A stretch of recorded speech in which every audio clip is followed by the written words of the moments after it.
नमस्कार, आप देख रहे हैं जन्नत की पुकार। दिल्ली के व्यापारियों के लिए आई खुशखबरी। दिल्ली के व्यापारियों के लिए दिल्ली सरकार की तरफ से राहत दी गई है। दरअसल एमसीडी ने किराए पर दी जाने वाली कमर्शियल प्रॉपर्टीज का यूज फैक्टर 2 से 1.25 कर दिया है। यह जानकारी मंत्री सौरभ भारद्वाज और मेयर शैली ओबरॉय ने दी है। साथियों को मेरा नमस्कार। आज एक बहुत ही महत्वपूर्ण विषय पर आज हमने ये प्रेस कॉन्फ्रेंस बुलाई है। जैसे कि हम सबको मालूम है कि MVC म्युनिसिपल वैल्यूएशन कमेटी ने पिछले साल कुछ अपने रिकमेंडेशंस दिए थे, सिफारिशें दी थी और उनको 4 नवंबर 2022 को एक्सेप्ट कर लिया गया था। अब MCD ने और नगर निगम ने बहुत ही महत्वपूर्ण एक आज डिसीजन लिया है। कल वो सभी सिफारिशें, वो सभी रिकमेंडेशंस जो 5th MVC ने पिछले साल नवंबर में एक्सेप्ट की थी, उन सभी सिफारिशों को 1 अप्रैल 2023 से इम्प्लीमेंट कर दिया गया है। 19 अप्रैल को नगर निगम में एक ऑर्डर निकाला है जिसमें साफ स्पष्ट तरीके से बता दिया गया है कि ये सभी सिफारिशें 1 अप्रैल 2023 से अब लागू हो गई है। और उसी ऑर्डर में 29 पैरामीटर्स हैं। 29 पैरामीटर्स के आधार पर 29 रिकमेंडेशंस दी गई हैं, जिससे टैक्स पेयर्स को आने वाले टाइम में बहुत बड़ी राहत मिलने वाली है। अलग अलग जो पैरामीटर्स हैं वो हैं use factor, occupational factor, age factor, structure factor. साथ ही अलग अलग जो प्रॉपर्टीज हैं, बेशक वो कमर्शियल हो, रेजिडेंशियल हो, वेकेंट लैंड है, बैंक्वेट हॉल है, बारात घर है, गेस्ट हाउस है, एजुकेशनल इंस्टीट्यूशंस हैं, फार्म हाउस हैं, मल्टीप्लेक्सेस हैं, पेट्रोल पंप हैं, सभी को बहुत ज़्यादा राहत दी गई है। तो कुछ जो यूज फैक्टर्स में जो बदलाव आया है, मैं उस पर आपको थोड़ा सा उन पर लाइट डालना चाहूँगी। जैसे यूज फैक्टर में जो परिवर्तन आया है उससे टैक्स पेयर को बहुत बड़ी राहत मिलेगी। कुछ कॉलोनीज हैं उनके लिए अलग अलग श्रेणी बनाई गई है। कुछ जो कॉलोनीज हैं उनकी श्रेणी में बदलाव लाया गया है। जैसे ओल्ड एज होम है, बारात घर है, समुदाय भवन है, फार्म हाउस है, इन सब के लिए अलग अलग श्रेणी बनाई गई है। जैसे कि स्पेशली किराए की जो प्रॉपर्टी है उसकी जो श्रेणी है, उस श्रेणी में जो यूज फैक्टर है उसको घटाकर 2 से 1.25 कर दिया गया है, जिससे जितने भी किराएदार हैं, जो रेंटेड प्रॉपर्टी है, स्पेशली जो कमर्शियल रेंटेड प्रॉपर्टी है, उसमें एक बहुत बड़ी राहत मिलेगी टैक्स पेयर को। साथ ही 5 स्टार होटल का जो यूज फैक्टर है उसको घटा के 10 से 8 कर दिया गया है। बैंक्वेट हॉल है उसके यूज फैक्टर को घटाकर 6 से 4 कर दिया गया है। साथ ही प्राइवेट स्कूल के जो यूज फैक्टर है उसको घटाकर 3 से 2 कर दिया गया है।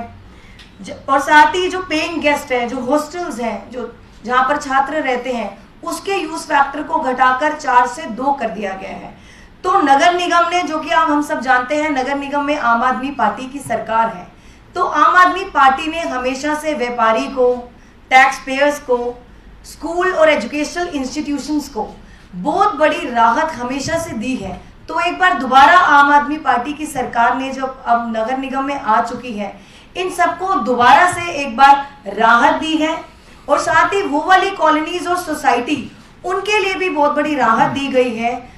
वो सब कॉलोनीज और सोसाइटीज अगर अपना वेट वेस्ट 100% तरीके से, साइंटिफिक तरीके से 100% वेट वेस्ट को साइंटिफिक तरीके से अगर डिस्पोज ऑफ करेगी, उनके लिए भी 5% का रिबेट इन MVC रिकमेंडेशंस में दिया गया है।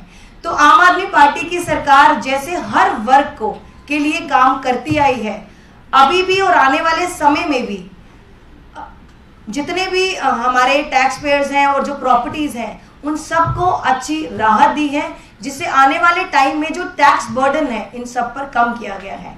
तो मैं बहुत आशा करती हूँ, ये बहुत बड़ी खुशी की बात है सभी टैक्स पेयर्स के लिए। और मुझे मालूम है कि जितने भी टैक्स पेयर्स हैं उन सबकी बड़ी मेहनत की कमाई है। तो इस ऐसी राहत देने से एक खुशखबरी है उनके लिए, और आने वाले टाइम में आम आदमी पार्टी ऐसे ही उन सबके लिए राहत देती रहेगी। नगर निगम MCD अब इन सब वर्गों को ध्यान में रखते हुए अपनी नीतियां बनाती रहेगी। धन्यवाद, थैंक यू। अब मैं चाहूंगी सौरभ जी इस पर अपने विचार। कि आम आदमी पार्टी की तरफ से हम लोग आम आदमी पार्टी की मेयर शैली ओबरॉय जी को बहुत शुभकामनाएं देंगे कि इनके आने के बाद ट्रेडर्स की जो बहुत लंबी डिमांड थी कि जो कमर्शियल प्रॉपर्टीज़ किराए पे दी गई हैं उनका जो यूज़ फैक्टर है वो 2 था, यानी कि जो बेस प्राइस था उससे दुगना प्रॉपर्टी टैक्स उनको देना पड़ता था। बहुत दिनों से डिमांड थी कि उसको कम किया जाए, तो वो जो यूज़ फैक्टर था वो 2 से घटा के 1.25 के दिया गया है। और इससे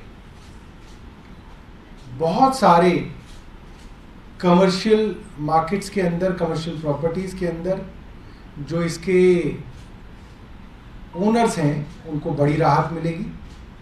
और भी कई सारी कमर्शियल प्रॉपर्टीज़ के अंदर यूज़ फैक्टर को कम किया गया है। बैंक्वेट हॉल्स हैं, बारात घर हैं, ख़ासतौर पे वो बारात घर जिनको कोई गैर सरकारी नॉन प्रॉफिट संस्थाएं चलाती हैं उनको राहत दी गई है। फार्म हाउसेस के अंदर राहत दी गई है।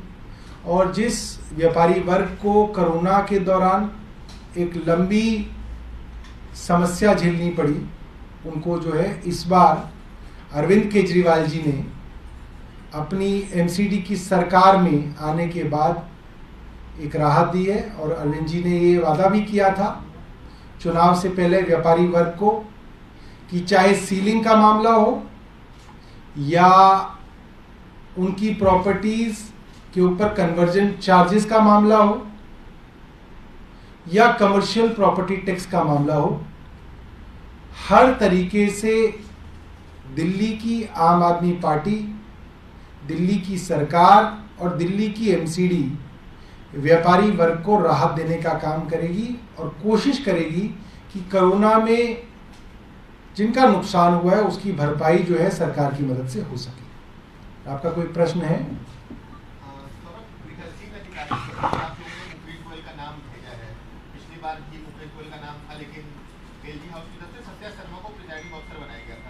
क्या लगता है आप लोगों ने आप लोगों के नाम पे एलजी सहमति देंगे अपनी? देखिए, जो परंपरा रही है, जो प्रेसिडेंस रहा है वर्षों से दिल्ली के अंदर, दिल्ली की एमसीडी के अंदर, ये है कि दिल्ली की चुनी हुई सरकार किसी नाम की सिफारिश करती है और उसकी सिफारिश करती है जो सबसे सीनियर मोस्ट काउंसलर हो, कोई भी पॉलिटिकल पार्टी हो। आज की तारीख में 5 बार के काउंसलर मुकेश गोयल जी सबसे सीनियर मोस्ट हैं। उनका नाम हमने पिछली बार भी रिकमेंड किया था। दिल्ली की चुनी हुई सरकार की रिकमेंडेशन एलजी साहब के ऊपर बाइंडिंग है। एलजी साहब के पास 2 ही विकल्प हैं, एक कि वो सरकार की जो सिफारिश है उसको मान लें, दूसरी वो कहे मैं नहीं मानता और उसको राष्ट्रपति महोदय को भेज दिया जाए। खुद से नाम बदलकर उसको भेज देना एलजी साहब की पावर में नहीं है, मगर एलजी साहब लगातार कानून को तोड़ रहे हैं। ऐसे कई मामले हैं जिनमें सुप्रीम कोर्ट ने उनको नोटिस दिया। कल एक डीआरसी के मामले में उनको नोटिस मिला। 3 हफ्ते पहले एल्डरमैन गलत तरीके से उन्होंने नियुक्त किए, उनको नोटिस सुप्रीम कोर्ट से मिला। एल्डरमैन को कोशिश की गई कि वोटिंग राइट दे दें, उसकी वजह से नोटिस मिला और वो राइट हटाई गई। फिनलैंड में टीचर्स भेजने को उन्होंने रोका, उसकी वजह से सरकार सुप्रीम कोर्ट में गई, एलजी साहब को नोटिस मिला हुआ है। ये कोई बहुत अच्छी बात नहीं है कि हर दूसरे मामले में देश की सबसे बड़ी अदालत को दिल्ली के उपराज्यपाल को नोटिस देना पड़ रहा है। ये अच्छी बात नहीं है। पिछली बार जो एलजी साहब ने एक प्रेस रिलीज दी थी उसके अंदर जो लिखा था वो सेल्फ कॉन्ट्राडिक्टरी था, लीपापोती थी। उन्होंने कहा कि कमिश्नर ने 6 नाम भेजे, चुनी हुई सरकार ने 1 नाम भेजा मुकेश गोयल का। वो 6 नामों पे आ गए। 6 नामों में 2 नाम मुकेश गोयल का और एक और नाम ये कह के हटा दिया कि इनके ऊपर कोई मुकदमा है। मैं आज एलजी साहब को ये बताना चाहता हूं, मुकेश गोयल जी के ऊपर कोई मुकदमा नहीं है। उनकी तरफ से गलत कहा गया। मीडिया को और दिल्ली के लोगों को गलत बताया गया, दुर्भाग्यपूर्ण है। आज की तारीख में भी मुकेश गोयल जी के ऊपर कोई एफआईआर नहीं है, ये फैक्ट है। उन्होंने कहा कि 2 के नाम इसलिए हटा दिए कि उनके ऊपर मुकदमा है। मुकदमा तो देश की सबसे बड़ी हाउस लोकसभा के जो स्पीकर हैं माननीय ओम बिरला जी, उनके ऊपर भी है। उनका इलेक्शन एफिडेविट आप निकाल के देख लीजिए, उनके ऊपर भी एक मुकदमा है। वो कैसे स्पीकर बन गए? वो तो फुल टाइम स्पीकर हैं लोकसभा के, और आप एक छोटे से हाउस के प्रोटेम स्पीकर के लिए कह रहे हैं कि इनके ऊपर मुकदमा है, जबकि मुकदमा है नहीं। तो वो गलत बयानी की गई। 2 को ये कह के एलिमिनेट किया कि ये 5वीं पास है और 10वीं पास है।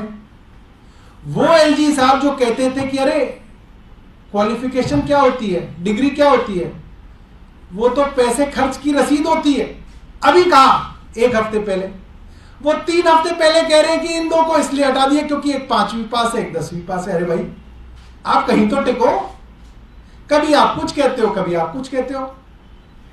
और 5वीं पास में अगर इतना एतराज है, जो 4थी फेल में तो एतराज ज्यादा होना चाहिए, उनको एतराज ही नहीं। अगली बात, आखिरी में कहते हैं कि 2 बच गए। यूनिवर्सल क्राइटेरिया है एलिमिनेशन और सिलेक्शन का। 2 महिलाएं लास्ट में बच गई, नीमा भगत और एक शर्मा, सत्या शर्मा। खुद लिख रहे हैं, कह रहे हैं नीमा भगत एमए है, सत्या शर्मा बीए है, मगर क्योंकि सत्या शर्मा मेयर रही है इसलिए सत्या शर्मा को बना दिया। यहां भी गलत, झूठ। अरे नीमा भगत भी मेयर रही है, आपको पता ही नहीं है, जानकारी ही नहीं है, क्योंकि कोई क्राइटेरिया नहीं था, अपनी मर्जी से बना दिया। बाद में लीपा पोती के लिए कोई क्राइटेरिया दे दिया। दोनों मेयर रही हैं, तो क्राइटेरिया के हिसाब से तो नीमा भगत एमए है, नीमा भगत को बनाना चाहिए था, आपने बना दिया सत्या शर्मा को। एलजी के ऑफिस में बैठ के इस तरीके के गलत क्राइटेरिया लगाना, मन घड़त क्राइटेरिया लगाना, और वो क्राइटेरिया भी गलत लगाना, मतलब एक तो आपका क्राइटेरिया ही गलत, और वो क्राइटेरिया भी आप सही तरह से नहीं लगा पाए, वो भी गलत तरीके से लगाया। इसलिए हम एलजी साहब से निवेदन करेंगे कि हमने अब सोच समझ के सीनियर मोस्ट मेंबर का नाम भेजा है, जिनका नाम मुकेश गोयल है। उनके ऊपर कोई एफआईआर दर्ज नहीं है, लिहाजा एलजी साहब जो परंपरा चल रही है उस परंपरा के साथ रहें, परंपराओं को तोड़े ना। ये देश जो है आज भी प्रजातंत्र इसलिए है क्योंकि लोग परंपराओं का पालन कर रहे हैं। और एलजी साहब ने जो सारे के सारे तर्क अपनी प्रेस रिलीज में दिए थे वो सरासर गलत थे, गलत बयानी थी। हमें छोटी छोटी बात पे एलजी साहब कहते हैं मैं लीगल एक्शन लूंगा। हम ये नहीं कह रहे कि एलजी साहब के ऊपर हम लीगल एक्शन लेंगे इस गलत बयानी के लिए, मगर जो है नैतिकता का जो आंकड़ा और नैतिकता की जो दुहाई आप हर चीज पे देते हैं, आपके ऊपर भी वो नैतिकता जो है लागू तो होती है। एलजी साहब सोच समझ के अपने पद का जो है, इसकी गरिमा का जो है प्रयोग करें। अगर आपने हमारा अभी तक चैनल सब्सक्राइब नहीं किया है तो कृपया चैनल सब्सक्राइब कर लें, लाइक करें, शेयर करें, कमेंट करें। तो मिलते हैं फिर किसी और खबरों के साथ। नमस्कार।